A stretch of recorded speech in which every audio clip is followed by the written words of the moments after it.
The great hall of the Galactic Council stretched wider than any cathedral built by human hands.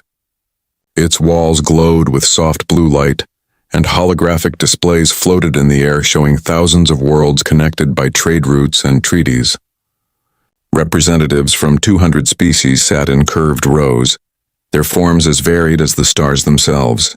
Some breathed methane through tubes, others floated in gravity fields. A few existed only as patterns of light. Ambassador Marcus Chen stood at the speaker's platform, his simple gray suit looking plain compared to the jeweled armor and flowing robes around him. He was a short man with graying hair and tired eyes. He had been Earth's representative for 12 years now, and every day felt longer than the last. The Vrex Dominion has now occupied 17 systems in the past 6 months, Chen said, his voice steady but firm. They have ignored every treaty. They have dismissed every warning. If the Council does not act, more innocent lives will be lost. A sound like bubbling water came from the Aquelian delegate's tank. It translated through the universal communicator as laughter. The human speaks of action, the Aquelian said. But what can humanity offer? Your species has been part of this council for 200 years, yet you maintain barely 300 ships. Your military spending is less than most pleasure cruise corporations. More laughter rippled through the chamber. Chen felt his jaw tighten, but he kept his face neutral. This was not the first time his people had been mocked here. The Vrex delegate rose from his seat. Commander Thrax stood nearly 3 meters tall. His forearms crossed over his armored chest. His face resembled an earth lizard, but his eyes held cold intelligence. The Dominion takes what is owed to us, Thrax hissed. We are a warrior race. The strong survive. The weak serve. This is natural law, Chen replied. Or tyranny dressed in philosophy. Thrax's mandibles clicked in what might have been amusement. You humans speak much of peace and law. You write poetry. You paint pictures. You send musicians to perform at cultural festivals. Tell me, Ambassador Chen, when was the last time a human fired a weapon in anger? Your people are gardeners, not warriors. The galaxy knows this. Chen looked directly at the Vrex commander. For just a moment, something dangerous flickered in his eyes. Something old and terrible, but it passed quickly, and he simply said, We choose peace because we understand war. You choose peace because you are weak, Thrax replied. This council is weak. The Dominion will continue to expand, and there is nothing you can do to stop us. The council session ended with no resolution, as Chen had known it would. He walked through the gleaming corridors of the council station, passing species from across the galaxy. A Xanthari merchant nodded politely. A group of Pelian students stared at him with their many eyes. Everywhere he went, Chen felt the weight of their assumptions. Humans were soft. Humans were naive. Humans had forgotten how to fight. If only they knew the truth. That night, Chen sat alone in his quarters and opened an encrypted channel to Earth. The connection took several minutes to establish, routing through relay stations and security protocols that most species did not even know existed. A woman's face appeared on the screen. Admiral Sarah Torres looked like she could be Chen's sister, with the same dark hair touched with gray, the same lines around her eyes. But where Chen's expression was diplomatic and measured, Torres had the hard gaze of someone who had made difficult choices. They laughed at me again today, Chen said. Good, Torres replied. Let them laugh. Let them feel safe. Thrax is going to make a move against Earth, I can feel it. He sees us as an easy target. Torres nodded slowly. Our intelligence confirms it. Vrex fleet movements suggest they're preparing for a major operation. They've been pulling ships from border patrols and consolidating near the Sol system. How long do we have? A month, maybe less. Torres leaned forward, her face grave. Marcus, if they attack, you know what happens next. Chen closed his eyes. 217 years. That's how long we've kept the protocol sealed. We made a choice as a species, Torres said. After the final war, after we almost destroyed ourselves, we decided to be better. We hid what we were capable of. We showed the galaxy only peace and art and culture. We gave ourselves time to heal. But the scars are still there, Chen whispered. They'll always be there. The question is whether we let those scars make us monsters again. or whether we use what we learned. Torres's voice softened slightly. The containment protocols exist for a reason, Marcus. If Earth is threatened, if our people are in danger, then we do what we must. But we do it with control, with purpose, never again like before. Chen remembered the history lessons every human child learned. The final war of 2087, when nuclear fire had scorched continents and biological weapons had turned entire regions into dead zones. The darkness that followed when barely 1 billion humans survived. The centuries of rebuilding, of learning, of choosing a different path. But the weapons had not been destroyed. The knowledge had not been forgotten. It had been sealed away, locked behind protocols that required authorization from every human government simultaneously. The memorial arsenals, they were called, reminders of what humanity could become if they ever forgot the price of hatred. I hope it doesn't come to that, Chen said. So do I, Torres replied. But hope isn't a strategy. I'm bringing the Containment Council together tomorrow. If Thrax is stupid enough to attack, we'll be ready. The call ended, leaving Chen alone with his thoughts. He walked to the window of his quarters and looked out at the stars. Earth was out there somewhere, a small blue world that the galaxy considered insignificant. The birthplace of poets and dreamers, they said. A planet of philosophers who had given up their violent past. Chen touched the glass, leaving a fingerprint.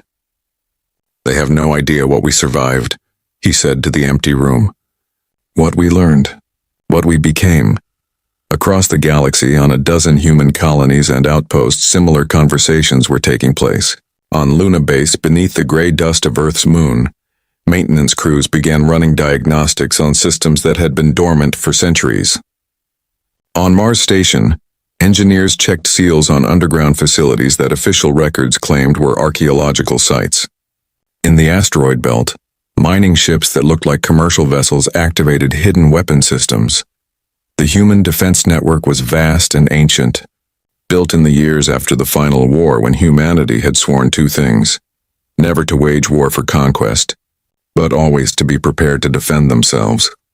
Every generation since had maintained the containment protocols, hoping they would never be needed but ensuring they remained ready. 3 weeks later, Chen was awakened by an emergency alert. His communicator screamed with priority messages. He activated the display and felt his blood run cold. The Vrex Dominion had assembled a fleet of 3,000 warships at the edge of the Sol system. It was the largest military force humanity had seen since joining the Galactic community.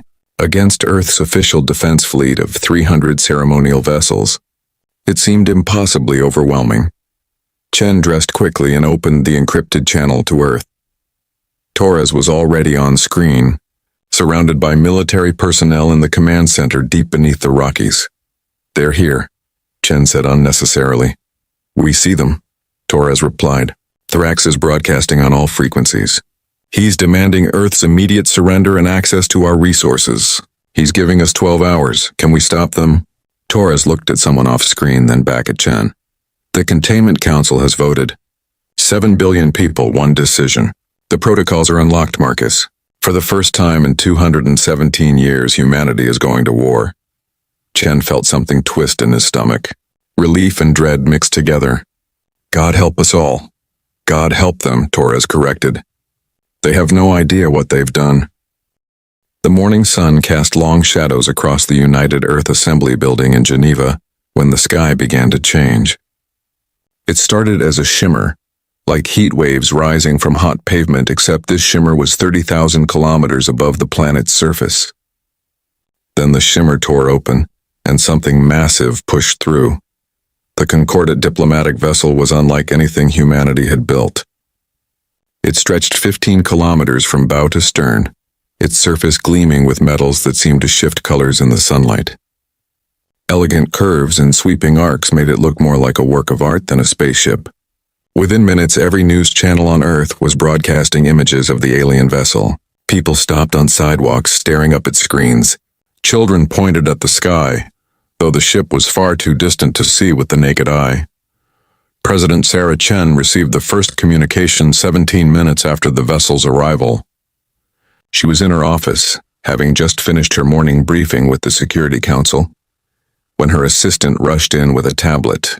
The message was in perfect English, though it carried an odd formality that suggested machine translation. Greetings to the people of Earth. We are the Galactic Concordat, representatives of 7 species who maintain peace and order in this region of space. We come with an offer of friendship and protection. We request an audience with your leaders at your earliest convenience. Sarah read the message 3 times.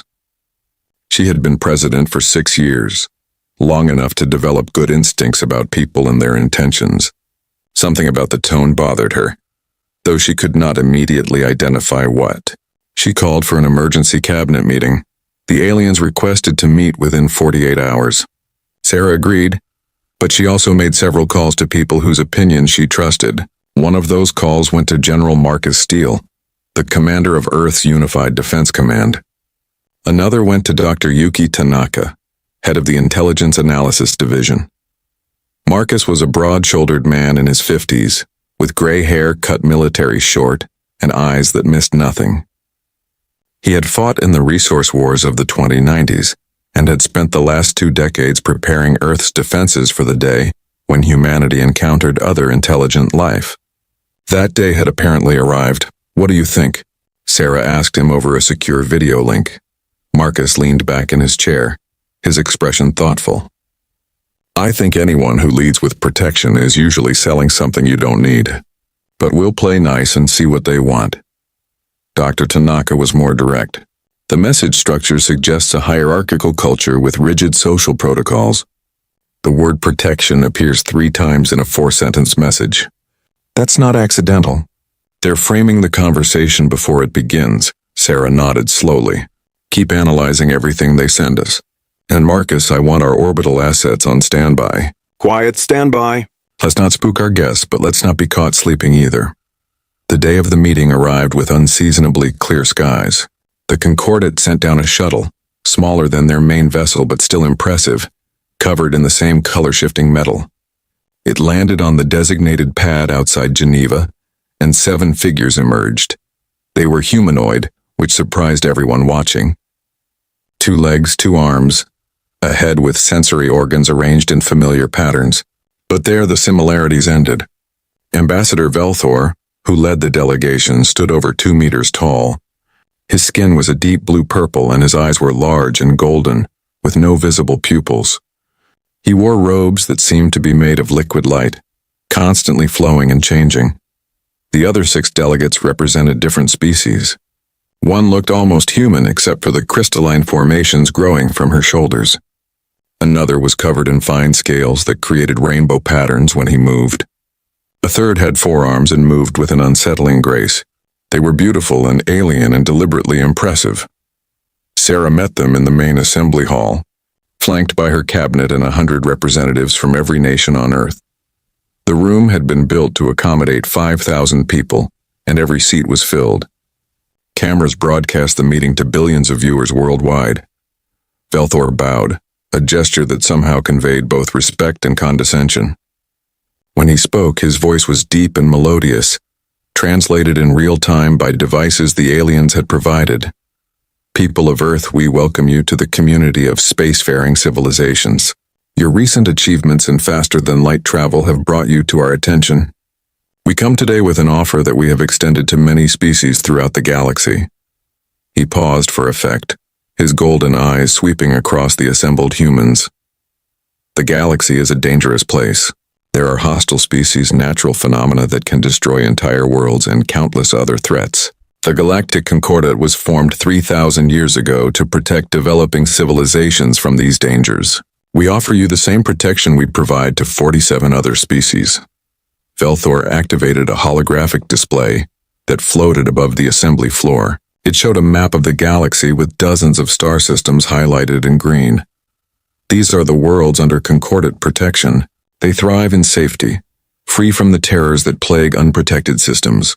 Their citizens live in peace knowing that our fleets guard their skies. Their governments focus on art, science, and philosophy rather than weapons and war.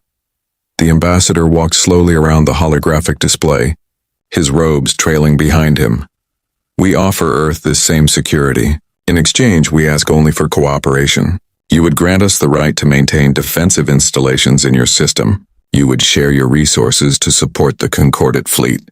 You would submit to our guidance in matters of interstellar relations and military development. In return, you would gain access to our technology, our markets, and most importantly, our protection. Sarah watched the display, her face carefully neutral. Around her, she could feel the tension in the room. Some representatives leaned forward eagerly, others frowned, clearly skeptical. What level of autonomy would Earth retain? She asked. Velthor smiled, showing teeth that were slightly too sharp. You would govern your internal affairs as you see fit. However, all external matters, trade, defense, exploration, would be coordinated through the Concordat to ensure your safety and the safety of others. And if we decline this offer? The smile faded slightly. That would be unfortunate. Species who refuse Concordat protection often face difficult challenges. The galaxy can be harsh to those who stand alone. We would, of course, respect your decision, but we would also be unable to intervene if you encountered troubles beyond your capability to handle. It was smoothly delivered, but Sarah heard the threat underneath. Accept our protection or face the consequences alone.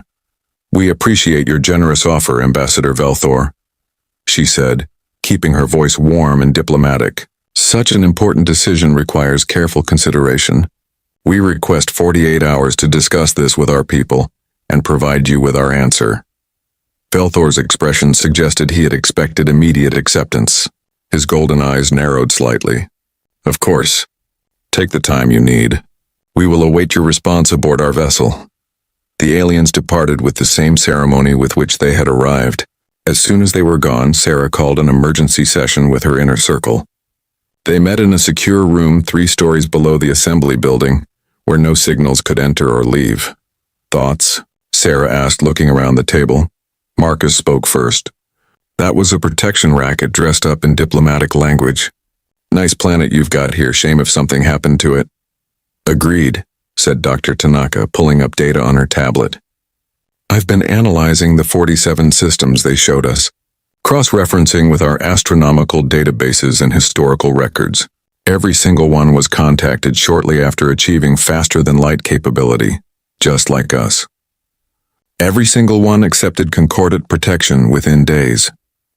What happened to species who refused? Asked Defense Minister Chen Wei. Yuki's expression darkened. That's the interesting part. I found references to 6 species who initially declined. 3 eventually accepted after experiencing mysterious attacks from unknown raiders. 2 went silent. Their systems are now listed as uninhabited. 1 was declared a rogue civilization and subjected to pacification. The records on that are vague, but the implication is clear. Sarah felt a chill run down her spine. So this is conquest with extra steps. Sophisticated conquest, Marcus corrected. They let their victims govern themselves, which reduces resistance. They take resources and autonomy instead of land, and they maintain the fiction that it's all voluntary. Can we fight them? Sarah asked bluntly. Marcus smiled, and there was no humor in it. Madam President, they have no idea who they're dealing with. Over the next 48 hours, Earth's leadership worked around the clock. They analyzed every second of the alien transmission, every word Velthor had spoken, every detail visible in their holographic displays. The intelligence division hacked into the Concordat ship's communication systems, a feat made easier by alien overconfidence in their security. What they learned was illuminating. The Concordat had never fought a peer military power. Their standard procedure was simple. Appear impressive, make the offer, and apply pressure if needed. Most species capitulated immediately, overawed by the aliens' technology and fearful of standing alone. For species who resisted, the Concordat had a fleet of mercenary raiders who would attack until the target accepted protection. But the Concordat had never encountered a species like humanity. They had studied Earth's broadcasts and internet transmissions, but they had focused on entertainment and culture. They knew humans enjoyed something called football and told stories about superheroes. They knew Earth had recently unified under a single government after centuries of conflict. What they had not studied was human military history. They had not read about the Punic Wars or the Mongol conquests. They knew nothing of Thermopylae or Stalingrad. They had not analyzed the tactical innovations of Napoleon or the strategic doctrines of Sun Tzu. They saw that Earth had no massive orbital weapons platforms and concluded that humans were peaceful and unprepared. They could not have been more wrong. Sarah called her final strategy meeting 12 hours before the deadline. Around the table sat Marcus, Yuki, and the heads of every military branch. Also present were representatives from the Mars Colonial Authority, the Europa Research Station, and the Titan Mining Consortium. "Show them," Sarah said. Marcus activated the room's holographic display. It showed Earth's solar system, but not as the Concordat had seen it. Red dots appeared throughout the display, hundreds of them, then thousands. "Every red dot is a weapons platform, defense station, or military vessel," Marcus explained. "Most have been in place for over 50 years, since we first achieved reliable spaceflight. We built them into asteroids, mining stations, research facilities, and communication satellites. We hid them in plain sight because we learned one critical lesson from our own history." He paused, looking around the room. "Never show your full strength until absolutely necessary." Sarah stood, walking to the holographic display. She reached out and touched one of the dots representing Luna, Earth's moon. The image expanded, showing the interior of what the Concordat believed was a simple research base. In reality, it was a military fortress with enough firepower to sterilize a continent. "Humanity has been preparing for first contact since we first looked at the stars," Sarah said quietly. "We hoped for friends. We planned for enemies. We built defenses that would make any aggressor think twice. And we hid all of it because the best weapon is the one your enemy doesn't know you have." She turned to face the group. "Tomorrow we tell the Concordat our answer, and we show them exactly who they're dealing with. But not all of it. Never all of it." Around the table, smiles appeared. They were not nice smiles.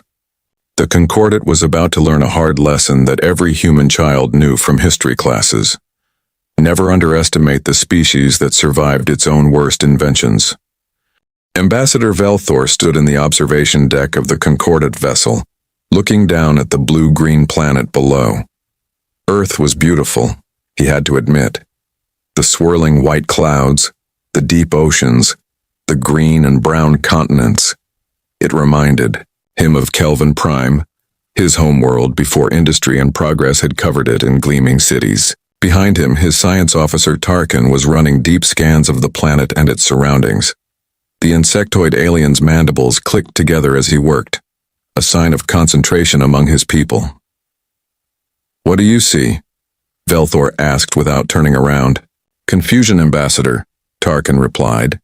His translated voice carried a chittering undertone. "The scans show a civilization that has achieved faster-than-light capability, but their infrastructure does not match this achievement." Velthor turned, his golden eyes focusing on the science officer. "Explain." Tarkin brought up a holographic display. It showed Earth's orbital space, dotted with satellites and space stations. Their satellite network is extensive, but most units are commercial or scientific. We detect communication satellites, weather monitoring systems, and research stations. There are no orbital defense platforms of the type we would expect from a militarized civilization. "Perhaps they are simply peaceful," suggested Kiranel, the four-armed tactical officer. She moved to stand beside the display, her multiple hands gesturing at different points. "Some species achieve space travel through cooperation rather than competition." Velthor made a sound that might have been a laugh. "In 3,000 years, the Concordat has never encountered such a species. Competition drives progress. Conflict breeds innovation. These humans fought among themselves for thousands of years before unifying. Their broadcasts are filled with stories of war and violence. They are not peaceful by nature." "Then where are their weapons?" Tarkin asked. It was a good question. The Concordat had refined their scanning technology over millennia. They could detect power signatures from weapon systems, identify the energy profiles of shield generators, and spot the unique radiation patterns of military-grade reactors. Earth should have been lighting up their sensors like a supernova. Instead, they saw almost nothing.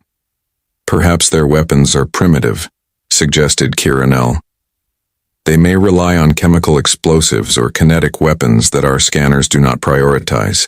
Velthor considered this. It made sense. Humans had only recently developed faster-than-light travel. Their weapons technology might lag behind their propulsion systems. It had happened before with other species. Continue scanning, he ordered. I want a complete analysis of their military capability before they give us their answer. And send observation drones to their colony sites. Let us see what they have built on Mars and these moons they have settled. The drones launched silently, small spheres of advanced technology that could observe without being detected, or so the Concordat believed. On Earth, deep in a bunker beneath the Rocky Mountains, alarms began to sound. Specialist Jennifer Wu was monitoring her console when the proximity warnings lit up her screen.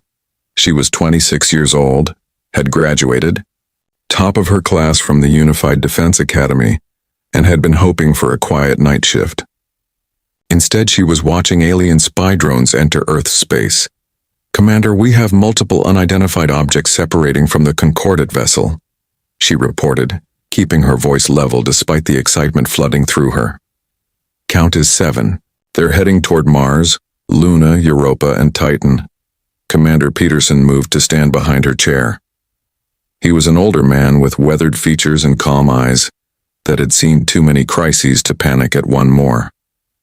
Let them look, he said quietly. They're seeing exactly what we want them to see. On Mars, the observation drone swept over Olympus Mons colony. The settlement sprawled across the base of the massive volcano, home to 30,000 people. The drone's scanners picked up habitation, domes, agricultural facilities, and what appeared to be mining operations. It detected no weapons, no military installations, no hidden defenses. The drone did not recognize that the agricultural facility had walls thick enough to stop armor-piercing rounds. It did not realize that the mining equipment could be repurposed as mass drivers capable of launching projectiles at orbital targets. It missed the fact that every dome had independent life support specifically designed to survive combat conditions. Humans had learned many lessons from their violent history. One of the most important was this: civilian and military infrastructure should be indistinguishable until the moment you need to fight. The drone moved to Luna, Earth's moon. It scanned the research base built into the crater Copernicus. The base appeared to be studying astronomy and geology, with large telescope arrays and seismic monitoring stations. The drone's sensors showed no military presence. Those sensors failed to penetrate the lunar regolith that humans had specifically processed to block advanced scanning technology. They did not detect the railguns hidden beneath false rock formations. They missed the missile silos disguised as ventilation shafts. They had no idea that the telescope arrays could track and target spacecraft with lethal precision. At Europa, the drone found a small scientific outpost on the ice-covered moon of Jupiter. Fewer than 1,000 researchers lived there, studying the ocean beneath the ice. The structures were minimal, clearly focused on research rather than military application. The drone did not realize that those research vessels exploring the sub-ice ocean used the same propulsion and stealth technology as Earth's submarine fleet. It did not understand that the ice mining equipment could core through a starship hull in seconds. It saw scientists and missed the soldiers trained to look like scientists. Titan presented a similar picture. Mining operations, atmospheric research, hydrocarbon processing, all perfectly legitimate civilian activities. All completely harmless, all completely deceptive. The drones returned to the Concordat vessel, their databanks full of information that told Velthor exactly what he expected to see. A species unprepared for the dangers of the galaxy, vulnerable to pressure, ripe for exploitation. They have no significant military infrastructure, Tarkin reported, reviewing the drone data. Their colonies are civilian operations with minimal defensive capability. Their orbital space is largely undefended. They have achieved faster-than-light travel, but they have not militarized it. Velthor felt satisfaction settle through him. This would be one of the easier integrations. The humans would see reason once they understood their vulnerability. Most species did. Prepare annexation protocols, he ordered. Standard package. When they decline our offer, and their leader's tone suggests they will, we will need to demonstrate the risks of refusing concordate protection. Kiranel's four hands moved across her console. I will contact the raider fleet. They can be here within 3 standard cycles. Make it so, Velthor said.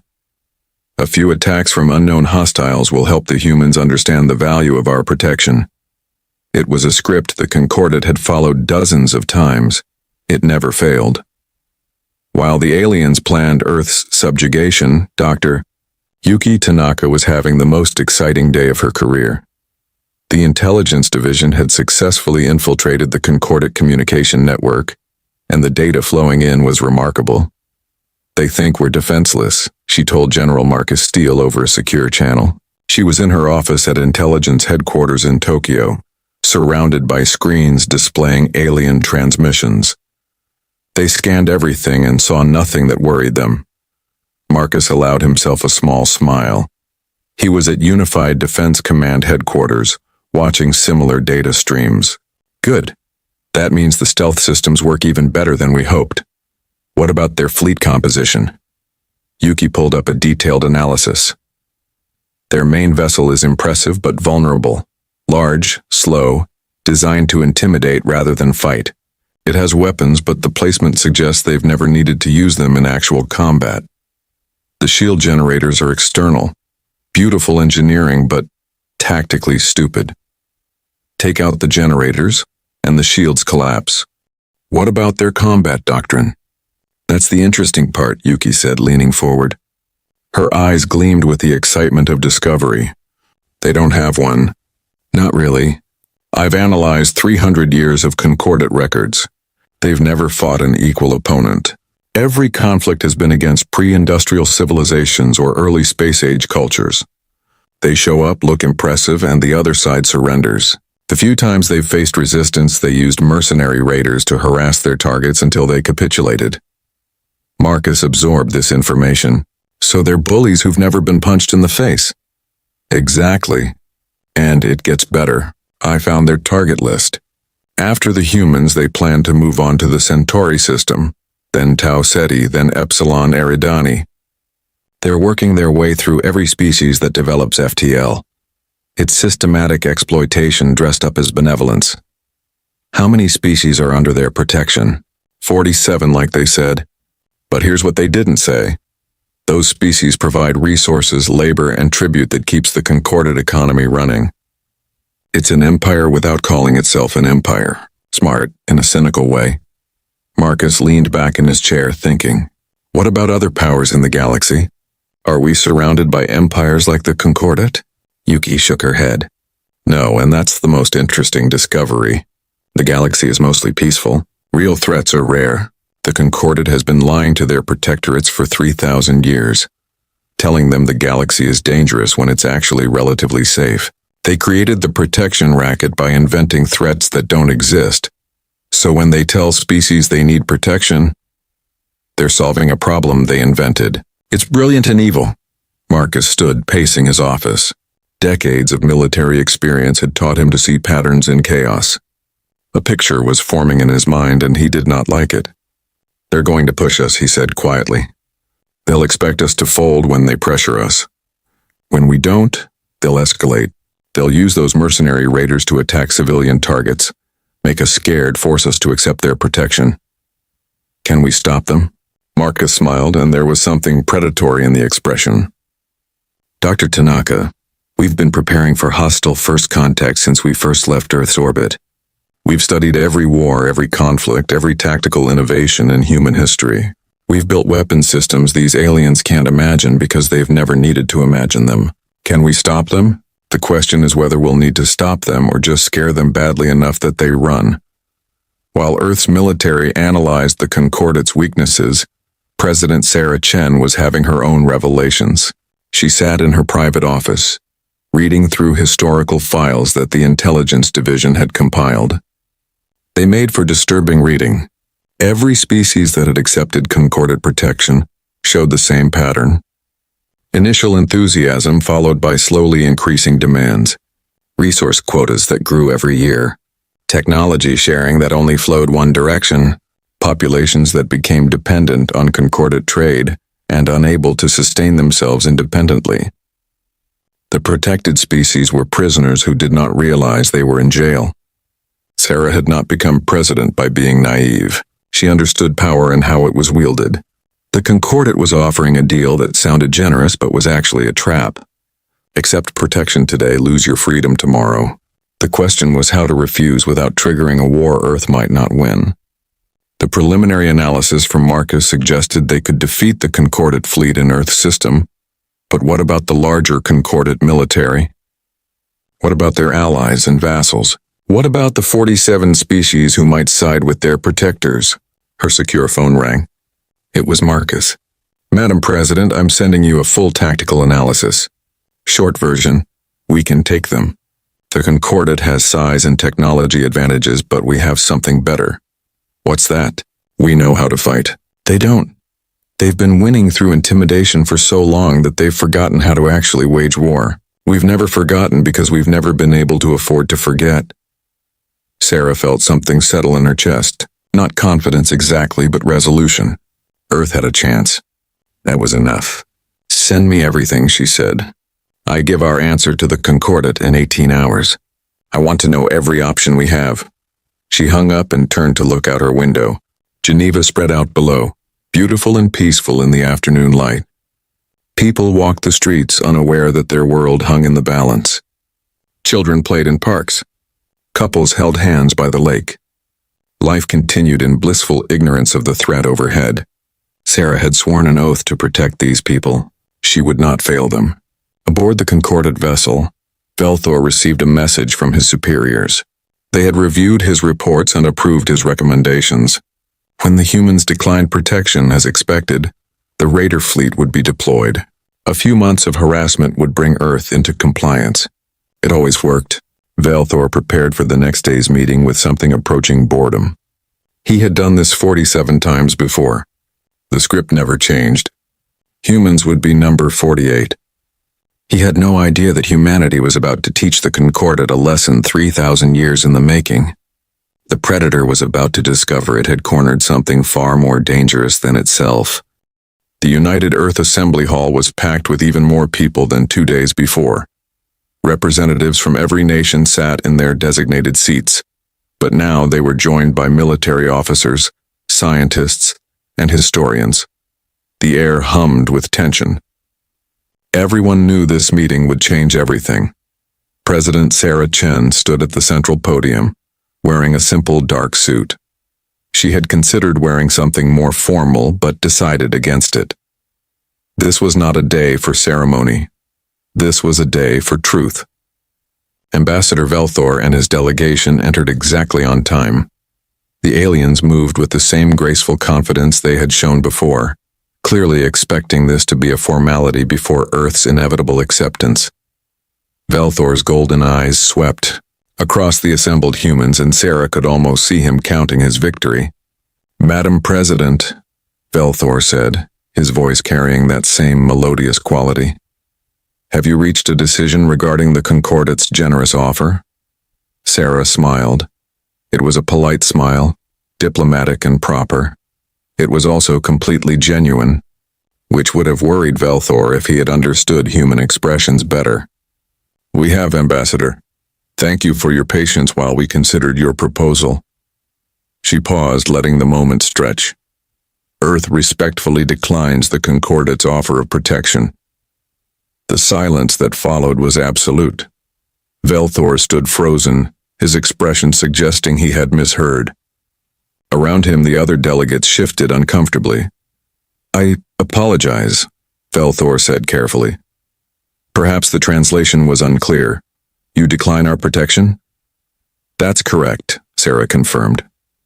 We appreciate the offer, but Earth is quite capable of managing our own affairs. We prefer to maintain our independence. Velthor's golden eyes narrowed.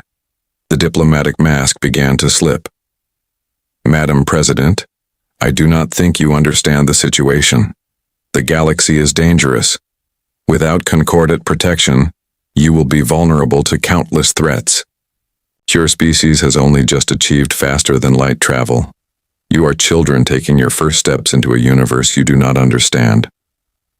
We understand more than you think, Sarah replied calmly. Do you? Velthor's voice hardened. Let me be clear, since subtlety seems wasted. Species who refuse concordant protection find themselves facing difficult circumstances. Raiders attack their vessels. Pirates raid their colonies. Mysterious accidents occur. It would be tragic if Earth suffered similar misfortunes. Around the assembly hall, Sarah could feel the mood shifting. The threat was no longer veiled. It hung in the air like smoke. Ambassador, Sarah said quietly, are you threatening us? Velthor drew himself up to his full height, towering over the human president.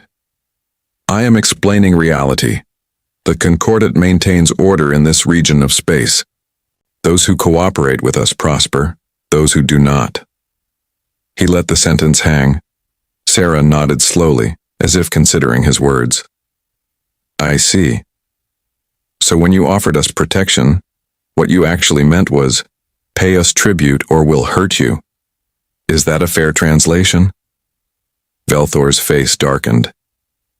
You are being deliberately obtuse. This is your final opportunity to make the intelligent choice. Accept our protection, or accept the consequences of refusing it. Sarah looked at him for a long moment. Then she did something that shocked every alien in the room. She laughed. It was not a nervous laugh or a mocking laugh. It was genuine amusement, the kind of laughter that comes from hearing something absurd. Around the assembly hall, other humans began to laugh too. Quiet chuckles at first, then louder.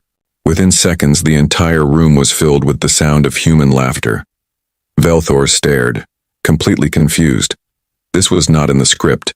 Species were supposed to be frightened when threatened. They were supposed to see reason and accept protection. They were not supposed to laugh. I fail to see what is amusing, he said coldly. Sarah's laughter faded, but her smile remained. Ambassador, you came to our world, scanned our defenses, and concluded we were helpless. You offered us protection we don't need from threats that don't exist. And now you're threatening us, expecting us to be scared. The amusing part is that you have no idea who you're threatening. We know exactly who you are, Velthor snapped. A primitive species with delusions of competence. Your scans show minimal defenses. Your colonies are unprotected. Your orbital space is vulnerable. You achieved faster than light travel, but you never learned to defend yourselves. Is that what your scans showed? Sarah asked. She touched a control on the podium, and the lights in the assembly hall dimmed. Above them, holographic displays activated showing Earth's solar system. Let me show you what your scans missed. The display changed. Red dots began appearing throughout the solar system. First dozens, then hundreds, then thousands.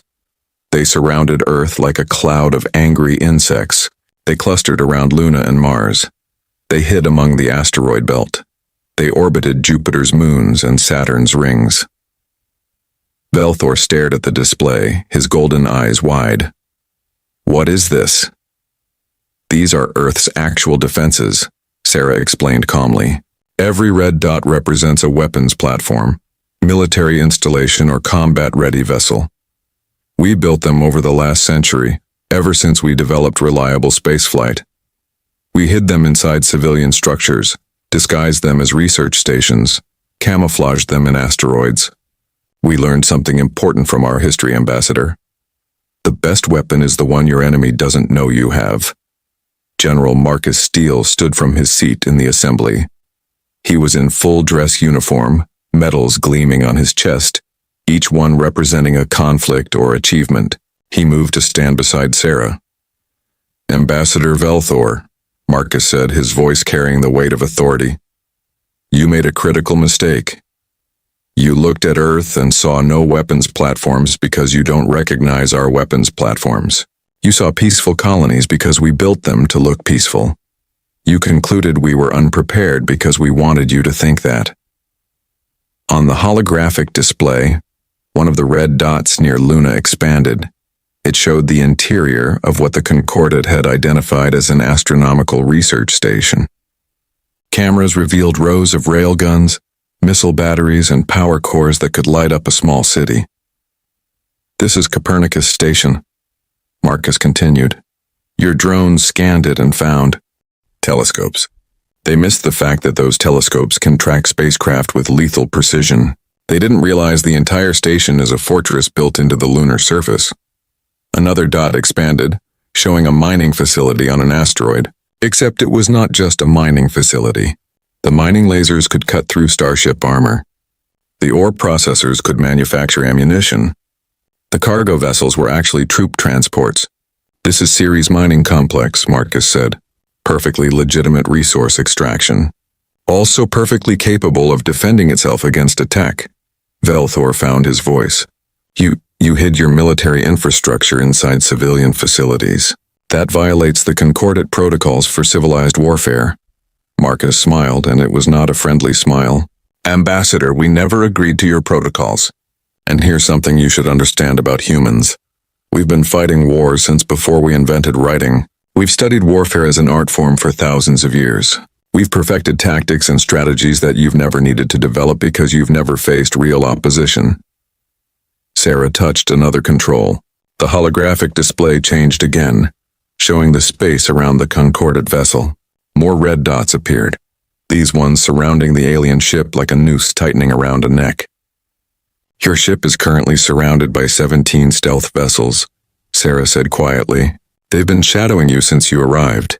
You never detected them because our stealth technology is more advanced than your scanning technology. Each of those vessels carries enough firepower to cripple your ship." Velthor stepped back, his composure cracking. "This is... You cannot what?" Sarah asked. "Cannot defend ourselves? Cannot refuse your extortion? Cannot object to being threatened in our own system?" She stepped down from the podium and walked toward the alien ambassador. Despite being half his height, she somehow seemed larger, more commanding. "Let me make something very clear, Ambassador. Earth does not need your protection. We do not want your protection, and we will not accept your threats. You came here expecting us to be frightened children. Instead, you found something you've never encountered before, a species that prepared for the worst while hoping for the best. You are making a terrible mistake," Velthor said, but his voice lacked its earlier confidence. "The Concordat has resources you cannot imagine, fleets that could darken your skies, allies who would support our enforcement of order." "Really?" Dr. Yuki Tanaka stood, moving to join Sarah and Marcus. She held a data pad. "Because according to our intelligence analysis, the Concordat has never fought a peer military engagement. Every one of your conflicts has been against pre-industrial civilizations or early space-age cultures. You win through intimidation, not combat. You use mercenary raiders to harass targets until they accept your protection. It's a sophisticated protection racket, Ambassador, but it's still just a racket." Velthor's face went through several shades of purple. "Your accusations are baseless, are they?" Yuki activated her data pad and the holographic display changed again. It showed communications intercepts, financial records, deployment orders for raider fleets. "We've been inside your communication network for 2 days. We know about the raiders you plan to send to attack our colonies. We know about the artificial threats you've used to scare other species into compliance. We know the truth about the Concordat, Ambassador. You're not protectors, you're predators."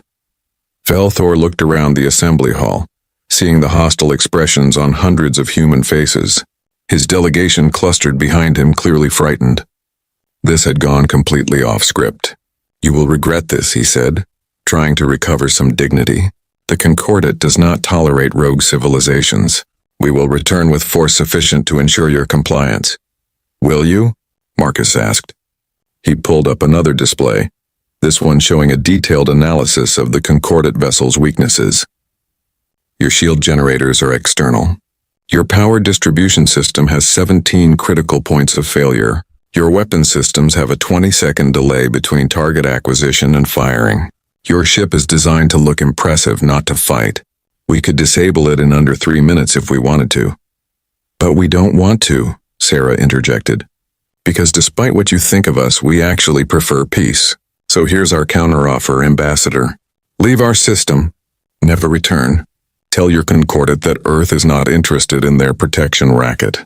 Tell them that if they send raiders to attack us, we will destroy those raiders. Tell them that if they send fleets to threaten us, we will destroy those fleets. And tell them that we know the truth about their empire and we're not keeping that knowledge secret. She paused, letting her words sink in. Or if you prefer, we can resolve this matter right now. You can test whether our defenses are as capable as we claim. You can find out whether human military doctrine is superior to concordate intimidation. You can discover what happens when a predator corners something more dangerous than itself. The assembly hall was silent. Every human watched the aliens, waiting to see how they would respond. The tension was thick enough to cut. Velthor looked at Sarah, at Marcus, at the holographic displays showing Earth's hidden arsenal. He looked at the faces of humanity's leaders and saw something that terrified him more than weapons or threats. He saw certainty. These beings were not bluffing. They were ready to fight and they believed they could win. This is not over, Velthor said, his voice barely controlled. The concordate will hear of this insult. Please do tell them, Sarah said pleasantly. And when you do, make sure you mention one more thing. What? We choose peace. We prefer peace. We will pursue peace whenever possible. But we are very, very good at the alternative. We've had 10,000 years to practice. Velthor turned and strode toward the exit, his delegation hurrying to keep up.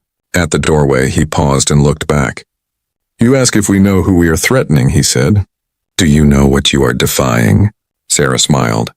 The difference is, Ambassador, we actually do. The aliens left. Their shuttle departed within the hour.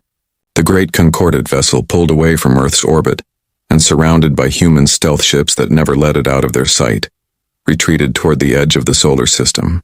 Throughout Earth, billions of people watched the alien ship leave. Some cheered. Others worried about what would come next.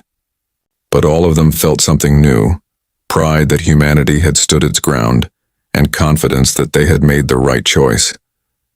In the assembly hall, Sarah turned to Marcus and Yuki. Well, she said quietly, that could have gone worse. Marcus laughed. Madam President, I've been in combat for 30 years. That was the most satisfying confrontation of my life. Do you think they'll come back? Yuki asked. Oh, they'll come back, Marcus said.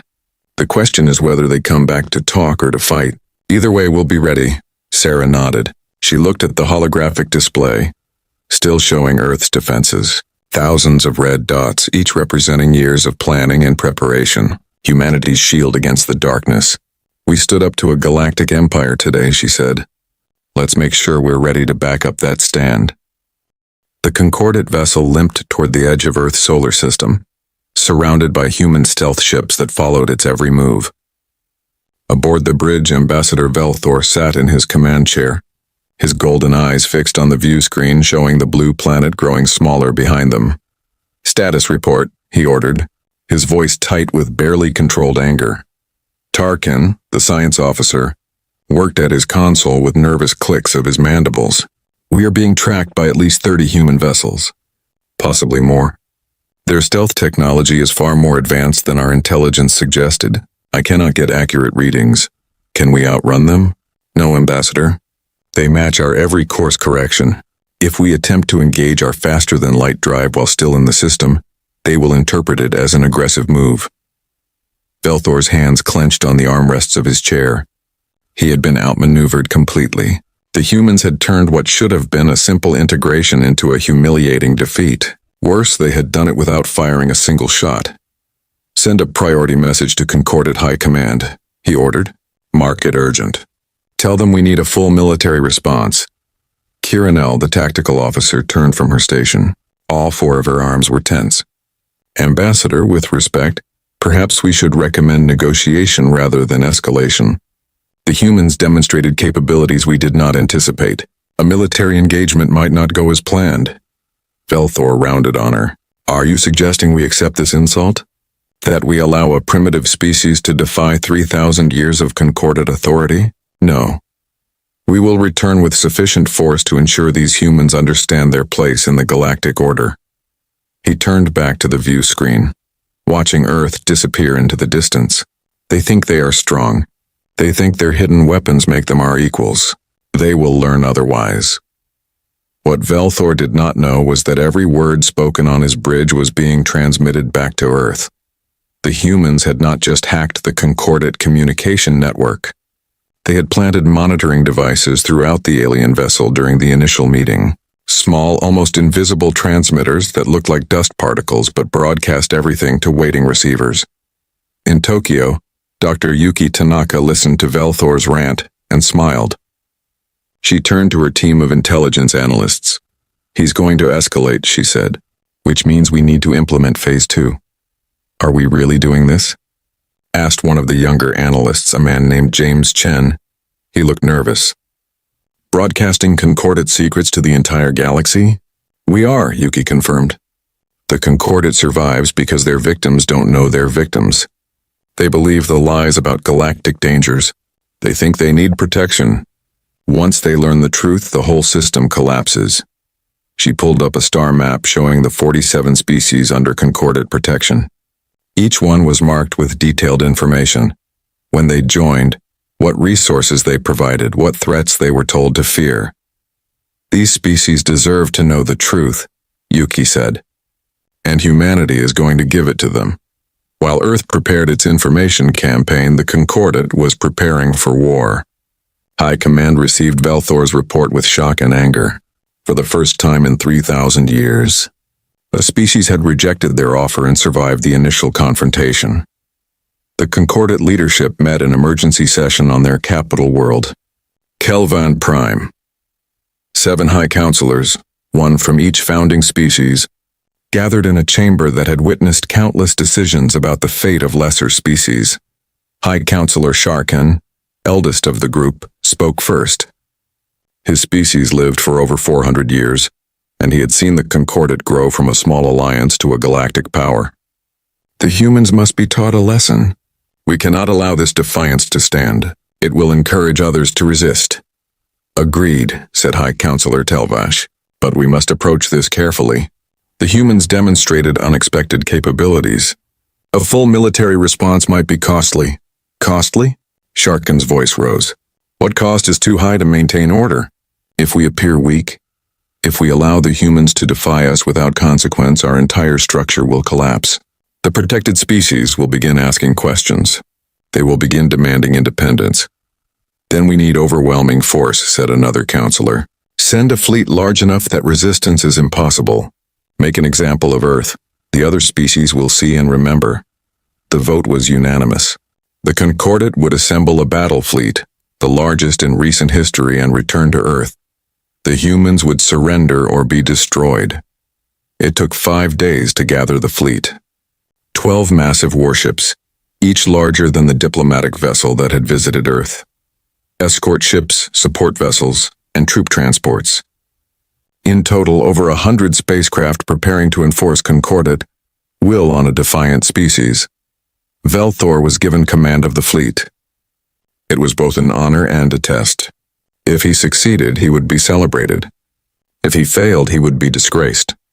He accepted the command with determination. The humans had embarrassed him. He would not allow it to happen again. The fleet departed for Earth system, confident in their superiority. They did not know that human long-range sensors had tracked every ship movement. They did not realize that Earth had been preparing for their arrival from the moment Velthor's vessel left. General Marcus Steele stood in Unified Defense Command, watching the plot of approaching Concordate forces. Around him, his staff worked with calm efficiency. This was the moment they had trained for, the scenario they had run 1,000 times in simulation. "ETA on the Concordate fleet?" he asked. 17 hours, replied his operations officer. "They're not trying to hide their approach. This is a show of force," Marcus nodded. "Good, let them feel confident." "Confidence makes people careless." He turned to his communication officer. "Is Dr. Tanaka ready with the broadcast?" "Standing by, sir. She can transmit on your order. Hold for now. Let's see if we can resolve this without bloodshed." Marcus did not particularly expect a peaceful resolution, but he had to try. Humanity had fought enough wars against itself. He would prefer not to start one against aliens if it could be avoided. President Sarah Chen joined him in the command center. She had barely slept since the Concordate's departure, coordinating Earth's response with military, scientific, and diplomatic teams. Options? She asked Marcus. We can destroy them, Marcus said bluntly. The fleet they're bringing is impressive by their standards. By ours, it's a target-rich environment. Our stealth ships alone could cripple half their vessels before they realize they were under attack. But that starts a war we might not want. The Concordate has allies, vassals, and resources across dozens of systems. We can win the battle, maybe even win a war, but at what cost? Sarah nodded. She had been thinking the same thing. What if we give them a different lesson? Not about human military power, but about human history. Marcus raised an eyebrow. Explain. Velthor said something during our meeting that stuck with me. He said we were children taking our first steps into the universe. What if we show him exactly what kind of children we are? What we've survived, what we've learned, what we've become? A history lesson in the middle of a military confrontation? Why not? Knowledge is a weapon too. Maybe the most powerful one we have. Marcus considered this. It was unconventional, but then again, everything about humanity's approach to first contact had been unconventional. Let me talk to Dr. Tanaka. If anyone can make that work, she can. 4 hours later, the Concordate fleet arrived at the edge of Earth's solar system. They formed up in standard battle formation, ships arranged in a pattern designed to maximize firepower while maintaining defensive positions. It was intimidating, overwhelming, exactly what they intended. Velthor stood on the bridge of his flagship, watching Earth's blue sphere appear on the view screen. Open a channel to the human leadership. It is time to end this foolishness. The channel opened and President Chen's face appeared on the screen. She looked calm, almost relaxed, which bothered Velthor more than he wanted to admit. Ambassador, she said pleasantly, welcome back. I see you brought friends. This is your final opportunity, Velthor said, dispensing with diplomatic niceties. Surrender. Accept Concordate protection. Your resistance is pointless. As you can see, we have assembled sufficient force to ensure compliance. I see a lot of ships, Sarah agreed. But before we discuss surrender, I'd like to share something with you. A gift, if you will. Information that might change your perspective. We are not interested in human attempts at delay. This will only take a few minutes, Sarah interrupted. And trust me, Ambassador, you want to see this. Before Velthor could object, data began flooding the Concordate communication network. Not just to his ship, but to every vessel in the fleet. And not just to the fleet, but to every Concordate-controlled system in the galaxy. Dr. Yuki Tanaka had created a comprehensive data package. It contained human history, from the earliest civilizations to the present day. But this was not a simple chronology. This was a military history, a tactical analysis, a strategic documentation of 10,000 years of human warfare. The aliens watched, first with confusion, then with growing horror. They saw images of ancient battles, thousands of warriors clashing with bronze weapons. They saw the tactics of Alexander the Great, conquering most of the known world with a relatively small army. They saw the strategic genius of Sun Tzu, written 2,000 years before humans left their planet. They saw the Roman legions, the Mongol hordes, the medieval sieges. They saw gunpowder weapons, trench warfare, mechanized combat. They saw atomic weapons capable of destroying entire cities in seconds. They saw the Cold War, where two human factions held each other hostage with enough nuclear weapons to render Earth uninhabitable, and somehow avoided using them. But more than the weapons and battles, they saw the theories, the strategies, the philosophies of warfare that humans had developed over millennia. They saw writings on the nature of conflict, on tactical innovation, on strategic planning. They saw how humans approached war not as a necessity, but as a problem to be solved, a challenge to be overcome through intelligence and creativity. The data package included analysis comparing human warfare to Concordate operations. It was not a flattering comparison. Where the Concordate relied on intimidation and overwhelming force against weaker opponents, humans had learned to fight equals and superiors. Where the Concordate had standard tactics, humans had developed thousands of tactical variations. Where the Concordat saw war as a tool for control, humans saw it as an art form that required constant study and improvement. Aboard the Concordat flagship, Velthor watched the data with growing unease. Beside him, Tarkin's mandibles were clicking rapidly, a sign of severe stress. "This cannot be accurate," Velthor said. "No species fights among themselves for this long. It is irrational. It is wasteful. It is their history," Tarkin replied quietly, "and it explains everything. They built their defenses the way they did because they have been fighting defensive wars for thousands of years. They hid their weapons because they have been ambushing enemies for thousands of years. They prepared for worst-case scenarios because they have experienced worst-case scenarios for thousands of years." "They are barbaric," Velthor insisted, but his voice lacked conviction. The data package continued. It showed humanity's unification, achieved not through conquest but through recognition that their own weapons had become too dangerous. It showed the mutual defense doctrine, where Earth's nations agreed that an attack on one would be treated as an attack on all. It showed the Unified Defense Command, created specifically to prepare for extraterrestrial threats. And then it showed Earth's current military capability. Not everything. Humans knew better than to reveal all their secrets, but enough. Ship designs that prioritized survivability over appearance. Weapon systems that could engage targets from beyond the Concordat's sensor range. Stealth technology that made detection nearly impossible. Defensive networks that could coordinate thousands of independent units into a single overwhelming response. The message was clear. Earth had prepared for this confrontation for over a century. The Concordat had stumbled into a fight they could not win. Velthor sat in his command chair, his mind racing. This changed everything. The humans were not primitives. They were something far more dangerous. Experienced warriors with advanced technology and a strategic doctrine built from thousands of years of harsh lessons. "Sir," Kiranel said quietly, "I recommend we withdraw and request reinforcements." "Reinforcements?" Velthor laughed bitterly. "Against what? A species that has been practicing war since before our civilization existed? This is not a military problem. This is," he struggled to find words. "This is a fundamental miscalculation." A new transmission came through. Sarah Chen's face reappeared on the view screen. "Ambassador," she said, "I hope you've had time to review our historical records. I wanted you to understand who you're threatening.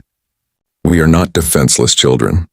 We are survivors of countless wars, students of warfare itself, and we have spent a century preparing for this exact situation." She leaned forward slightly. "But here's what I want you to understand. We learned something from all that warfare. We learned that violence should be the last resort, not the first option. We learned that strength means having the power to destroy your enemy and choosing not to. We learned that the greatest victory is the one you win without fighting." Velthor found his voice. "You are lecturing me about peace while surrounded by weapons?" "No," Sarah said. "I'm teaching you the difference between strength and cruelty. The Concordat has power, but you use it to exploit the weak. Humanity has power, and we use it to protect ourselves and others. That's why we're offering you a choice right now." "What choice?" "Leave, take your fleet and go. Return to your Concordat and tell them that Earth is not interested in their protection. Tell them that if they send raiders to attack us, those raiders will not return. Tell them that if they send fleets to threaten us, those fleets will be destroyed.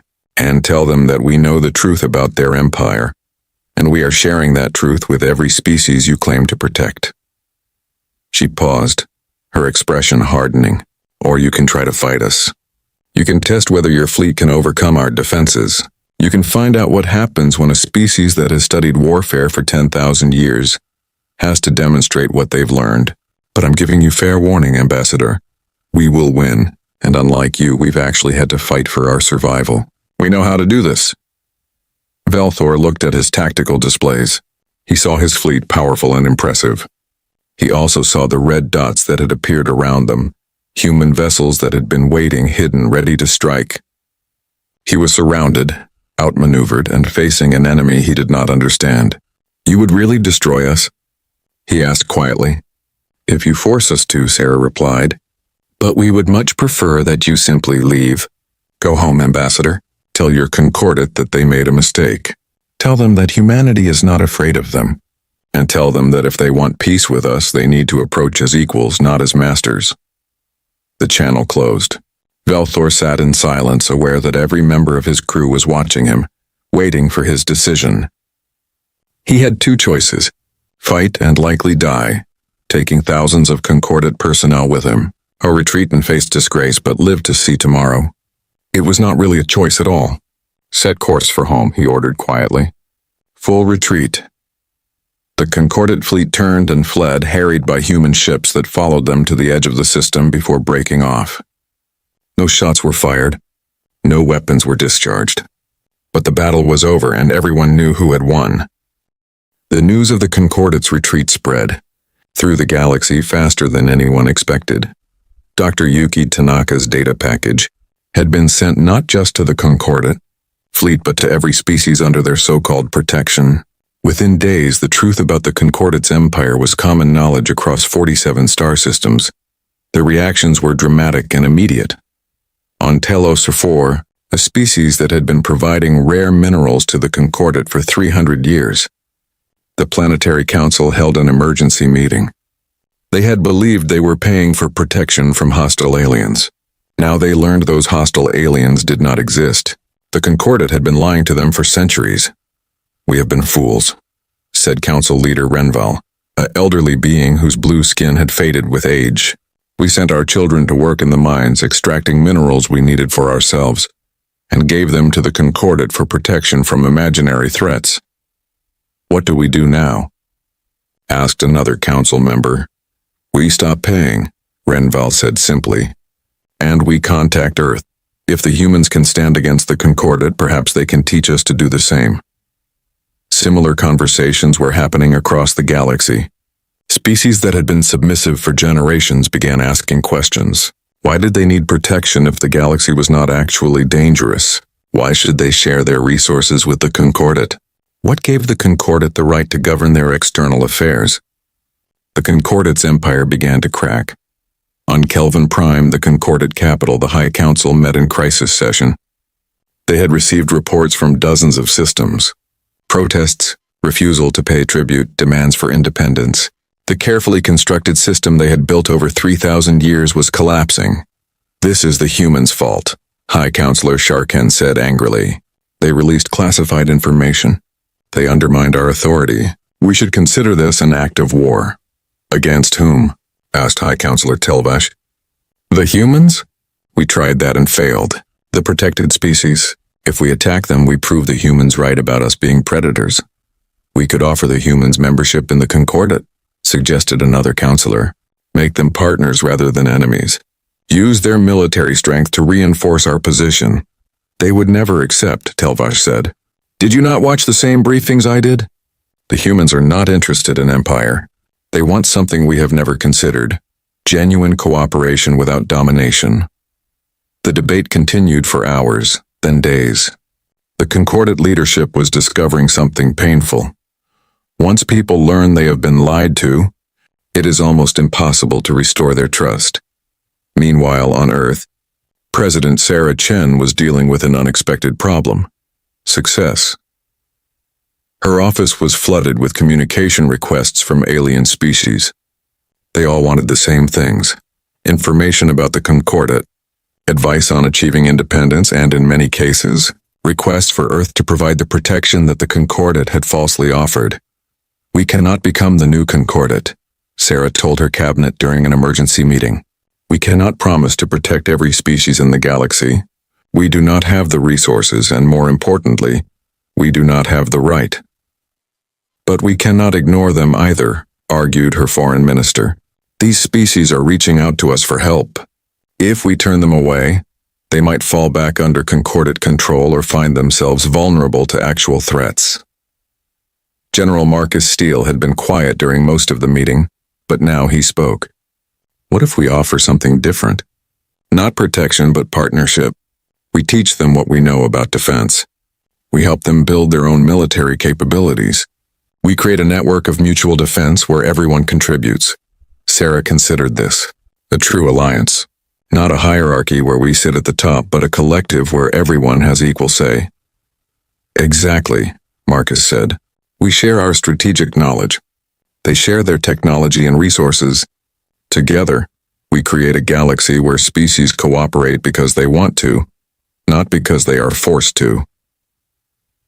The idea took shape quickly. Earth proposed the Terran Accord, named not as a claim to leadership but as a recognition of where the idea originated. The principles were simple.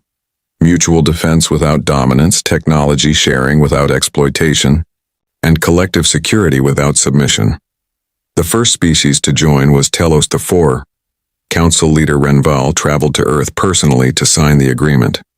He was old, frail by his species' standards, but his eyes were bright with hope. For 300 years we lived in fear, he told Sarah during the signing ceremony. Fear of threats that did not exist. The Concordat took our resources and our dignity. Today we reclaim both. Other species followed. Within 6 months, 12 former Concordat protectorates had joined the Terran Accord. Within a year, 23. The Concordat's empire was not just cracking, it was crumbling. But not all of the Concordat species accepted the change gracefully. The 7 founding species split into factions. 3 approached Earth seeking partnership, recognizing that their old system was unsustainable. 2 attempted to maintain their empire through military force, attacking species that refused to pay tribute. 2 isolated themselves, unwilling to accept the new reality but lacking the power to fight it. The 2 factions that chose violence learned a harsh lesson. The species they attacked had received training from Earth's military advisors. Defensive networks that had once been non-existent now coordinated responses. Weapons that had been primitive were now modern and effective. The Concordat ships that arrived expecting easy victories instead faced prepared defenses and suffered devastating defeats. After the 3rd failed attack, the aggressive factions retreated and reconsidered their approach. Violence was no longer profitable. The Terran Accord grew rapidly. Earth established the Terran Defense Academy on Luna, where officers from dozens of species learned human military doctrine. The classes were taught by veterans of Earth's own conflicts, people who understood warfare from hard experience. General Marcus Steele oversaw the academy personally. He walked through the training facilities, watching alien cadets learning tactics that humans had refined over millennia. It was strange and wonderful to see beings from across the galaxy studying the battles of Napoleon, the strategies of Sun Tzu, the defensive doctrines of modern Earth. One day, he stopped to watch a tactical simulation. A mixed team of humans and aliens were working together to defend a colony from a simulated attack. They were struggling, making mistakes, but they were learning. "It is harder than it looks," said a voice beside him. Marcus turned to see Ambassador Velthor standing there, watching the same simulation. Marcus tensed. The last time they had met, Velthor had been commanding a fleet sent to conquer Earth. Now the former ambassador stood in a training facility, wearing civilian clothes and looking smaller somehow. "Less imposing, Ambassador," Marcus said carefully. "I did not know you were on Luna." "I requested asylum 6 months ago," Velthor replied. "President Chen granted it. I am not an ambassador anymore. Just Velthor, a being trying to understand where everything went wrong." They watched the simulation in silence for a moment. The cadet team was starting to coordinate better, using the defensive positions Marcus had taught them about. "I was taught that power meant control," Velthor said quietly. The Concordat's entire philosophy was built on the idea that stronger species should guide weaker ones. It seemed logical, natural. But watching these cadets, seeing species from across the galaxy learning to defend themselves, I realized what we never understood. What's that? True strength is not controlling others. It is helping them become strong enough that they do not need control. Marcus nodded slowly. That took humans about 6,000 years to figure out. "You are learning faster than we did." Velthor managed a small smile, perhaps because we had better teachers. The Academy graduated its first class 2 years after the Concordat's defeat. President Sarah Chen attended the ceremony, along with leaders from 23 Terran Accord species. The graduates stood in formation, representing a dozen different species, united by common training and shared purpose. Sarah addressed them from a podium overlooking the parade ground. Behind her, Earth rose above Luna's horizon, blue and green and beautiful. 2 years ago, the galaxy was a different place, she began. Species lived in fear, controlled by those claiming to protect them. Today you represent something new, a galaxy where strength serves peace rather than conquest, where knowledge is shared rather than hoarded, where species stand together because they choose to, not because they are forced to. She paused, looking at the assembled graduates. You came here to learn how to fight. I hope you learned that lesson well. But I hope you also learned something more important. Why we fight. We fight so others do not have to. We prepare for war so we can maintain peace. We become strong not to dominate the weak, but to protect them, including protecting them from becoming victims of their own fear. The graduates listened intently. These were beings from worlds humans had never heard of until recently. Species with strange names and stranger appearances. But they all understood what Sarah was saying. They had all been taught by instructors who had lived through wars and learned their lessons the hard way. The greatest victory, Sarah continued, is not defeating an enemy. It is never having to fight because your enemy respects both your capability and your restraint. You carry that lesson with you as you return to your homeworlds. Teach it to others. Build defenses that make invasion unthinkable, but never forget that weapons are tools, not solutions.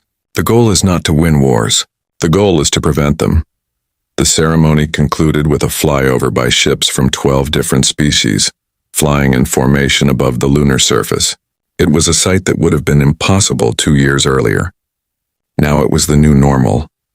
After the ceremony, Sarah met privately with Velthor. The former ambassador had been attending classes at the academy, studying human history and military theory. He'd become an advocate for concordant reform, writing essays and giving speeches about the mistakes his people had made. Your speech was powerful, he told Sarah. Do you believe what you said? That the goal is to prevent wars rather than win them? I do, Sarah said. But I also believe in preparing to win if prevention fails. Humanity learned that balance through painful experience. The Concordat never learned it at all, Velthor said. We became comfortable.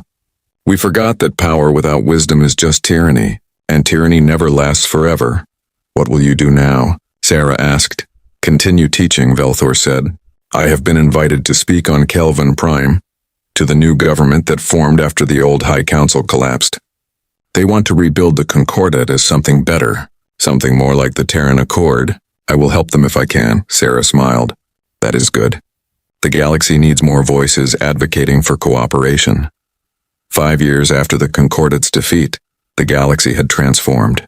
The Terran Accord included 41 species, nearly all of the former Concordat protectorates plus several species who had been truly independent. Trade flourished. Technology was shared freely. Species that had never met now worked together on scientific projects, cultural exchanges, and mutual defense. The Concordat itself had reformed. The 3 species who had approached Earth for partnership led the effort to create something new, a true federation where members had equal votes and no single species dominated.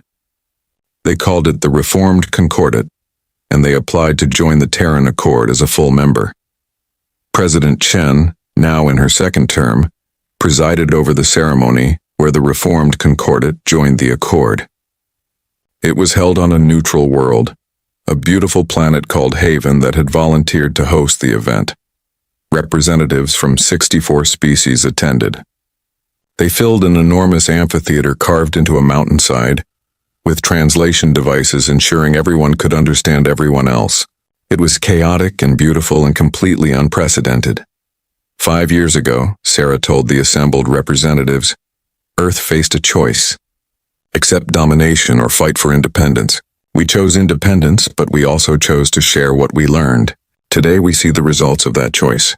A galaxy united not by force but by mutual respect.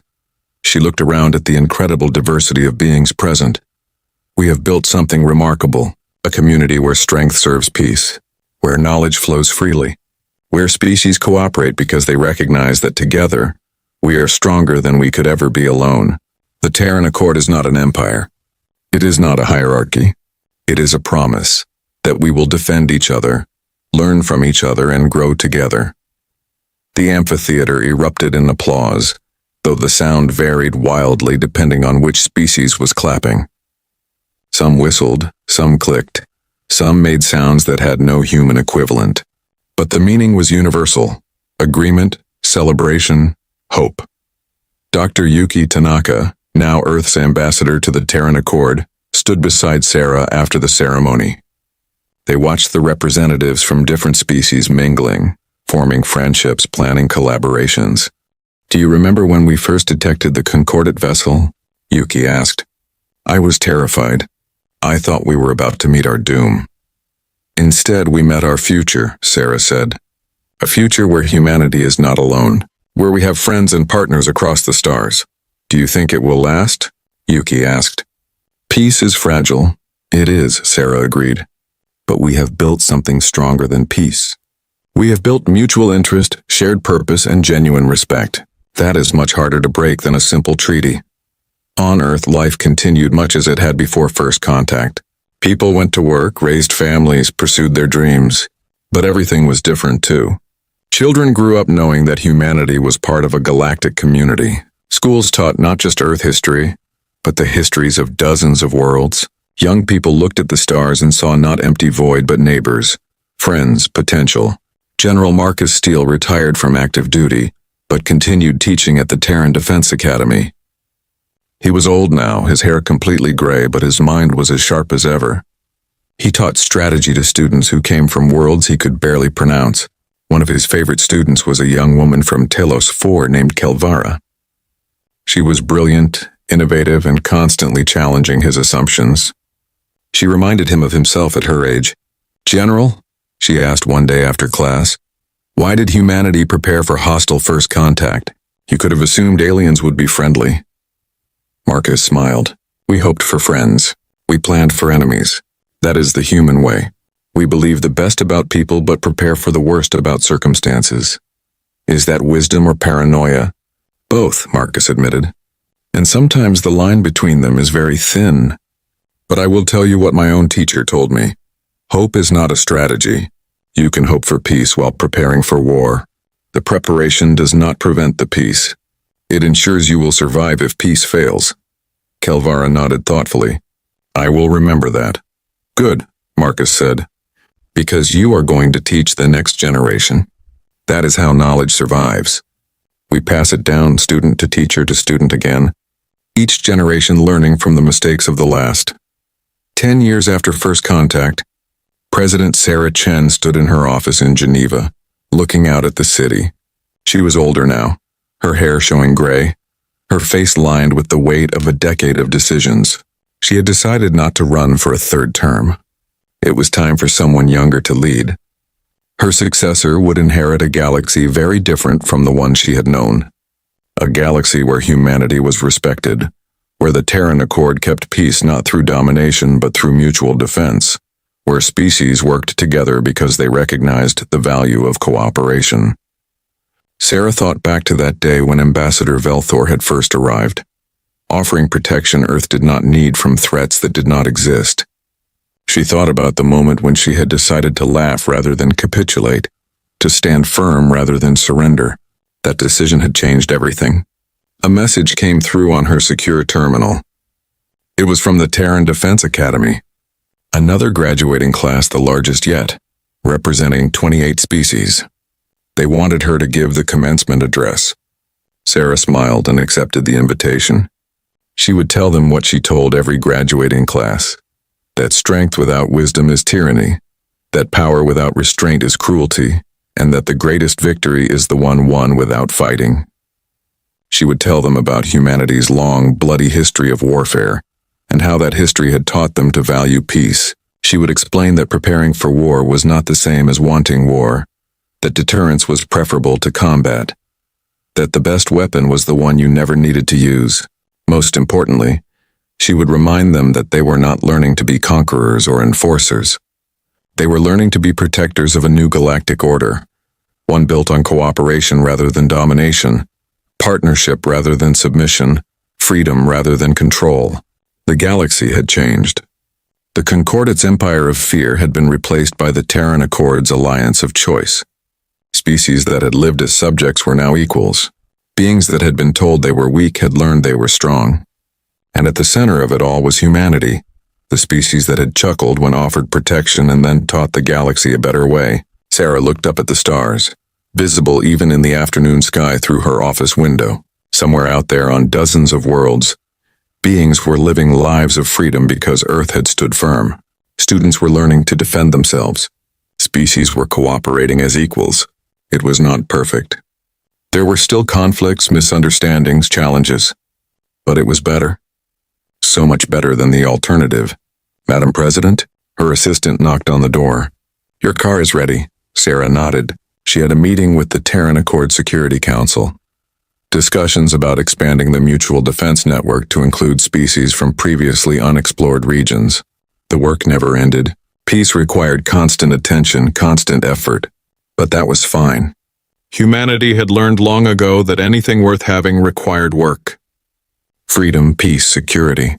These were not gifts. They were achievements, hard-won and carefully maintained. Sarah took one last look at the stars, then turned and walked out of her office.